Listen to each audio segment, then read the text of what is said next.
Hey everybody, say hi to Fukushima. He's the one you hear growling and barking in the background sometimes. Great dog. I love that guy. So, it's about 12:30, 26th of November here in Salt Lake City, Utah. Russ Jensen. Now, I've been having some real difficulties the last couple of days, and making some of these videos. But I want to get back on track, get back on focus. What I'm doing, it's so important. Right? And it's important for the fact that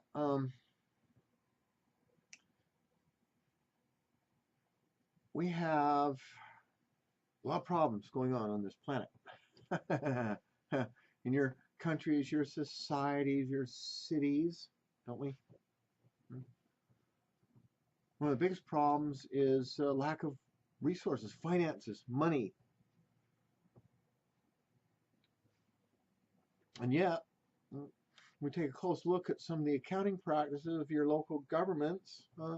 There is an awful lot of fudging in the books going on. Okay? They're stealing a lot of money. Okay?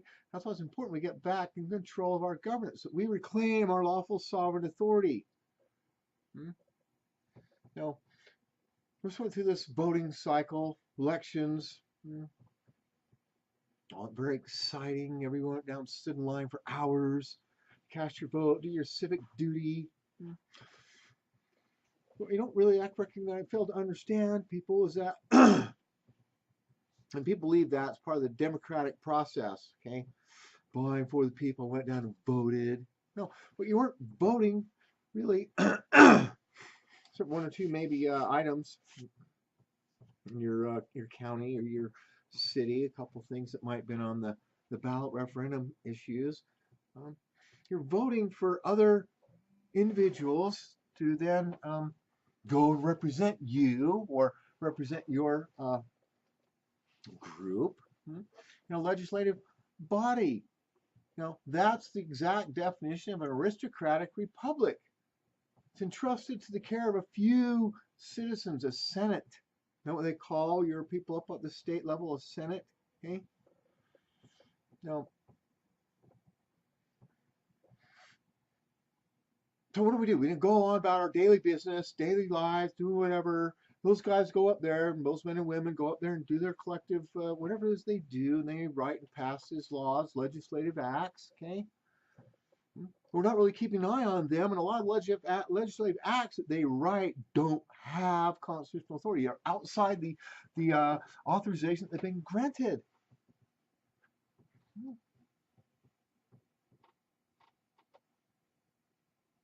I know.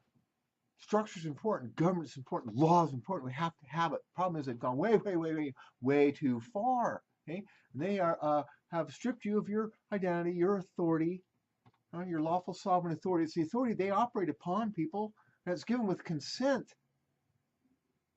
It's not permanent. Can be revoked. What do you think that Declaration of Independence is all about? Okay.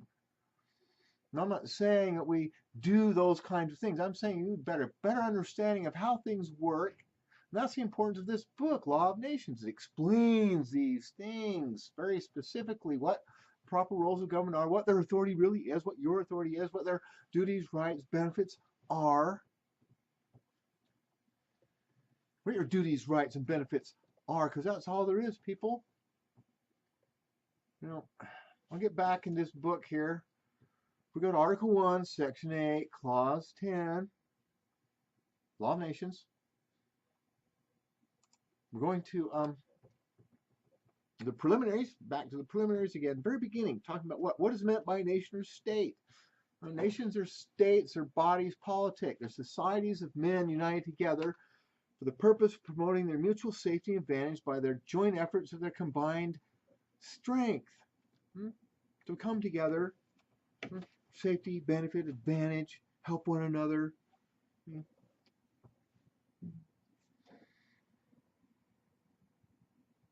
Now recall, this is constitutional law, people. This is how it works. This is law, binding law. Everything I'm going to be talking to you about today is binding constitutional law on you And since all there is people, government's a concept, it's binding on those people also. Very important to start to understand. It helps us tremendously when we start developing our positions, right? Our paperwork, bring our actions that we have to do in order to regain control of our governance. Okay? I said, I'm not saying we change the form of government. I'm saying we get people in there that understand these things better than what we've got going on right now. Aren't going to go out and lie to you, steal from you. That's what they're doing. Feel like you don't have any. Everybody says, well, like they got elected and now they're lying about everything, not fulfilling their promises. Oh, well, what can we do? Oh, we can do a lot of things. They don't have constitutional authority to lie. In fact, they're prohibited specifically by the words in this book, Law of Nations, from lying to you. It can be considered a capital crime against society. It can be prosecuted. Okay? So, anyways, number 2 is it's a moral person. Such as a society has her affairs and her interests. She deliberates and takes resolutions in common, thus becoming a moral person who possesses an understanding and a will peculiar to herself and is susceptible of obligations and rights. Now, 2 things there we're going to talk about quickly. Moral person, always in your paperwork, whenever you're writing paperwork, you put anything into the courts, you're a position papers, anything, you are always coming from a position of being what? A moral person, aren't you? Moral people, I'm moral. I'll let you guys look up the meaning of that because I haven't looked that one up for this particular video. But the last part of that sentence there, susceptible of obligations and rights. Now, what is susceptible? Capable of being submitted to an action, process, or operation, open, subject to, unresistant to some stimulus, influence, impressionable, responsive.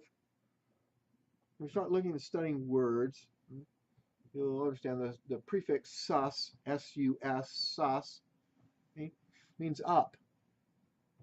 Susceptible means open to. Okay?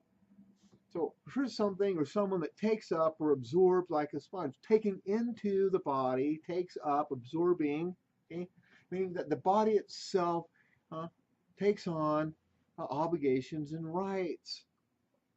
Okay? As a collective body, and also as all the individual members that make up that collective body have obligations and rights. Now, we look at an obligation, what it is, a definition of that is a promise, acknowledgement, agreement of some kind of contract, isn't it? It binds one to a specific performance. And under civil law, it arises by operation of law, either naturally or by contract or other declaration of will, voluntarily. Also involuntarily as a natural, happens, just what happens, cannot be gotten out of. So we'll talk about those two later on, the difference between obligation and an indispensable obligation. But the basic elements of an obligation are the parties that are involved, an object of some kind, and the relationship between the two parties by which one party is bound to perform for the other's benefit. So also talks a little bit about rises out of a sense of duty. We'll talk about those here a little bit later towards the end, duties and what they are. But it's something that's done for specific reasons, a binding promise, a contract, something that is, you have a requirement to fulfill those obligations, to do that action, that activity, that performance for the benefit of another. So, I'm going to talk a bit about what rights are. The right is nothing more than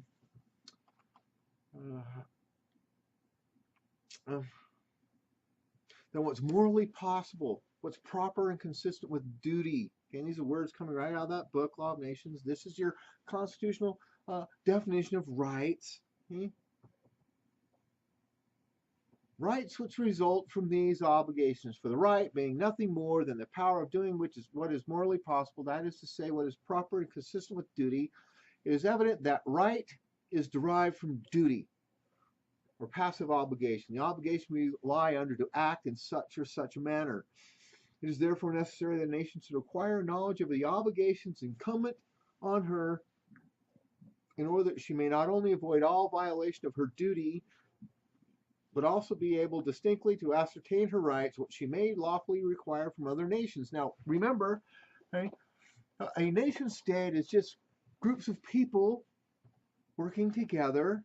Okay, so if it's incumbent upon the nation to acquire knowledge, the obligation is incumbent upon them or her or it. It's also incumbent upon you to understand, acquire knowledge of the obligation is incumbent upon you, so you can avoid violation of your duty, and also be able to distinctly ascertain your rights, what you may lawfully require from other individuals.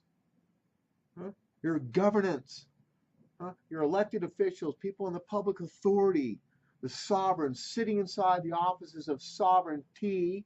If you don't know what their obligations are to you, how can you expect to demand your rights from them, demand performance from them? And that's what they've got away with, because they know that you don't. You don't understand these simple concepts mostly. That's why we've got allowed so much to go on in our societies. Now, so rights basically are what? Authority, authorization, a claim, an interest, justification, a prerogative, a power, privilege. Okay. Now, I'll talk just for a second about, there's a few different kinds of rights. We have constitutional rights. A lot of people don't really understand what those are, because constitutional rights don't really have any constitutional rights. What you have is naturally occurring rights, natural rights, natural states of being that are protected supposedly by that document, by the constitutional prohibitions on your governance.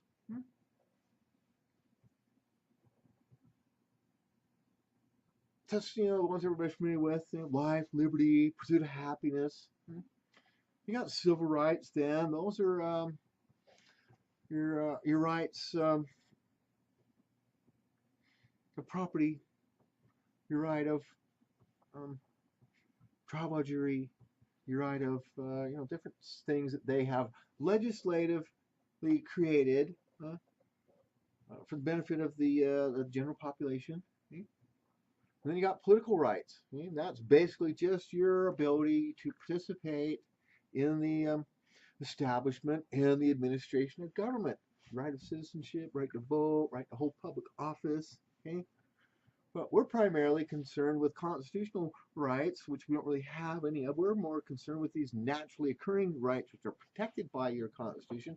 And we're mostly specifically concerned about the rights that are spelled out specifically in your Constitution, Article 1, Section 8, Clause 10, Law of Nations. Okay? So, we'll talk a little bit more about what a duty is. Something one is expected or required to do by moral or legal obligation. We just talked about what an obligation is. Isn't that an obligation? A promise, an agreement, a binding of one to act in a certain way, act on the benefit and behalf of another person. Okay? So duties and obligations, kind of the same thing, but duty is more also the action that's taken, that's required. The obligation, that's the noun, that's the, I guess what it is. The duty is how it is performed. Military service, combat duty, nurse duty, work. The things that we do, the actions that we're taking. Now, there's also another duty that's talked about in your Constitution and also in Article 1. Some of those places are talking about taxation. They are restricted, prohibited from collecting tax in any other form other than excise, imposts, and duties.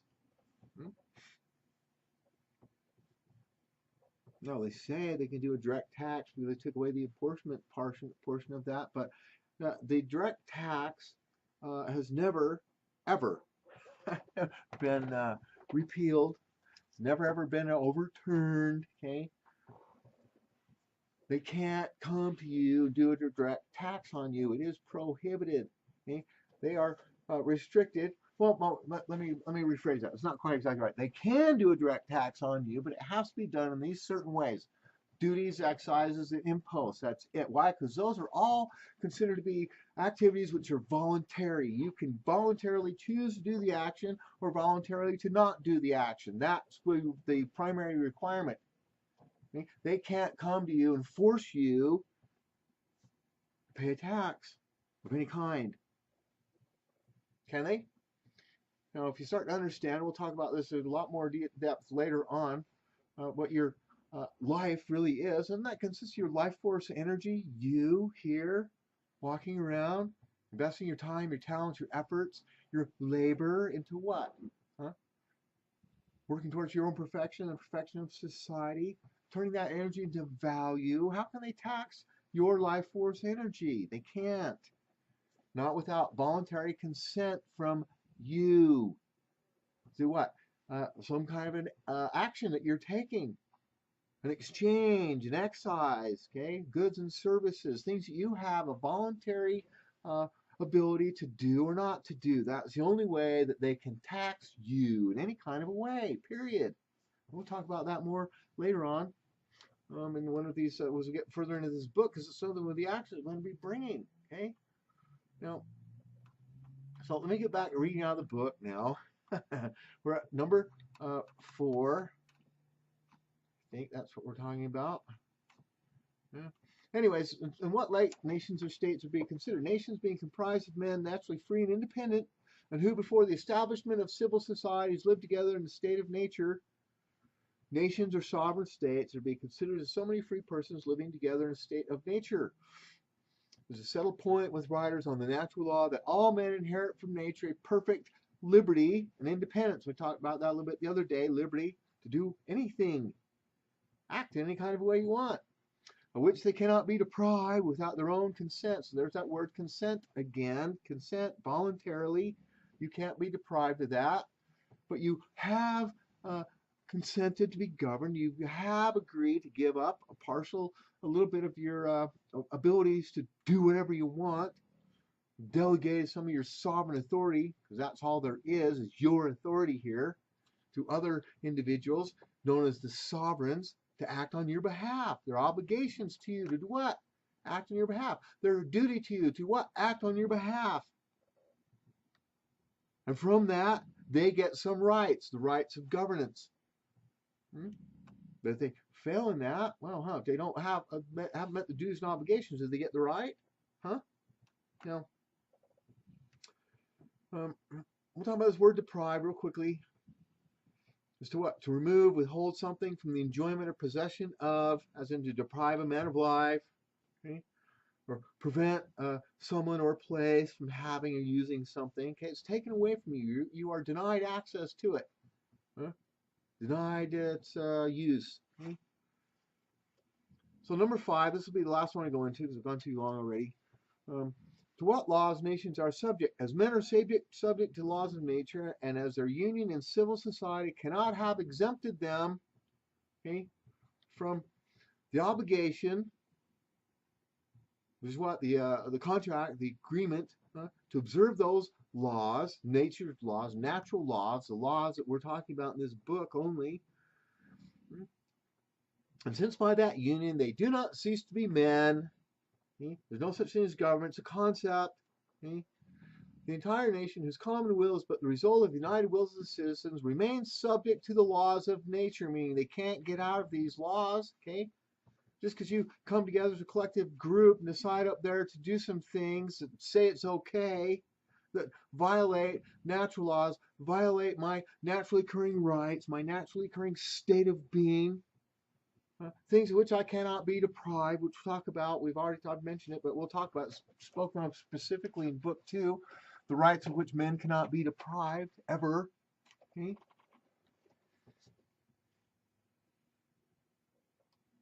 Anyways, remains subject to the laws of nature and is bound to respect them in all her proceedings. And since right arises from obligation, okay,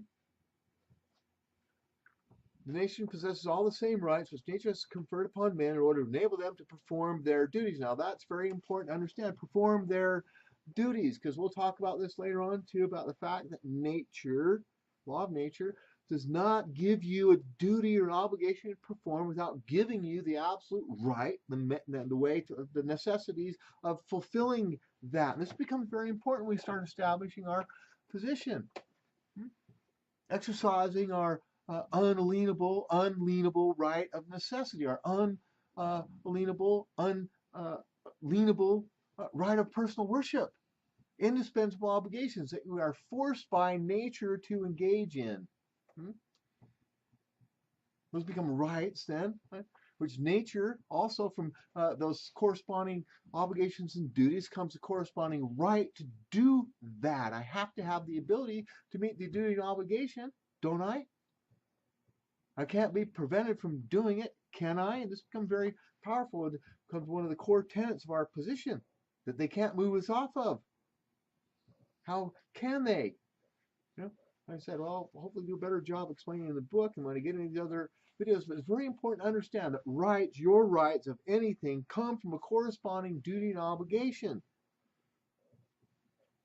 That's where they come from. And you have to perform these duties and obligations. So, hey, great, performing your civil duty of going down to vote. That's great. You're exercising one of your political rights to participate in the administration, the organization of governance. Okay, but it's not a government for the people. It's not controlled by the people themselves specifically, as in a majority rule. Huh? Your president's not elected by a majority vote, is he? No, electoral college. Right? Now, your local officials might be voted upon and done by a majority vote, but you're not voting on these specific issues they go and legislate on. They don't come around and say, hey, this is the law we're writing. Now everybody vote on that. Do they? Occasionally they might do some of those things, but that doesn't make it a democracy. We don't have a democracy, people. I've shown already earlier the exact constitutional definition. We live in an aristocratic republic. We ought to start understanding the things that we're talking about, the words that we're using in our position to establish our position, understand who and what we are in a relationship between us and other individuals in society. Come out of this book, Law of Nations, which is constitutional law. It's the only definitions that matter. Now, I use some of these other definitions in trying to, establish our positions, build out from that, help people understand, because the common meaning of words. But we are, for the important issues, we're using the specific definitions that are stated in the book, Law of Nations. What it says about that. Your rights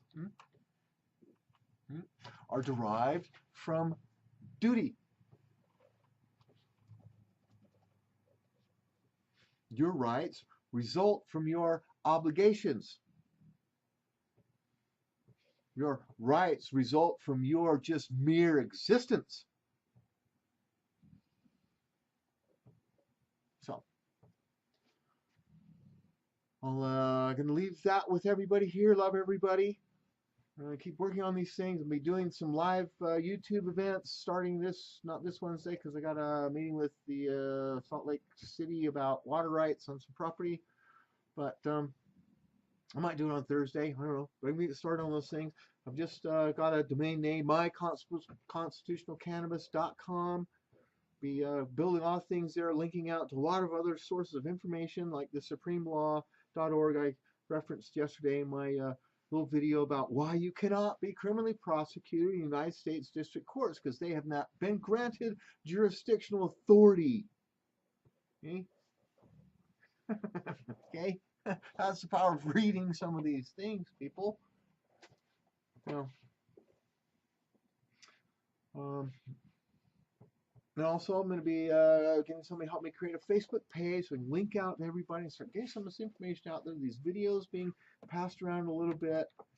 I said, I don't do that great of a job. Hopefully my book is, but I just hopefully could get enough people, somebody to start reading this stuff on their own and coming to these understandings. And I'm sure that when it gets down to where I'm posting up paperwork, hopefully showing people how to write these things, how to do these things, how to file these things in the public, proper public notice, how to interact with your governance in a way that they're basically forced to have to reckon with you.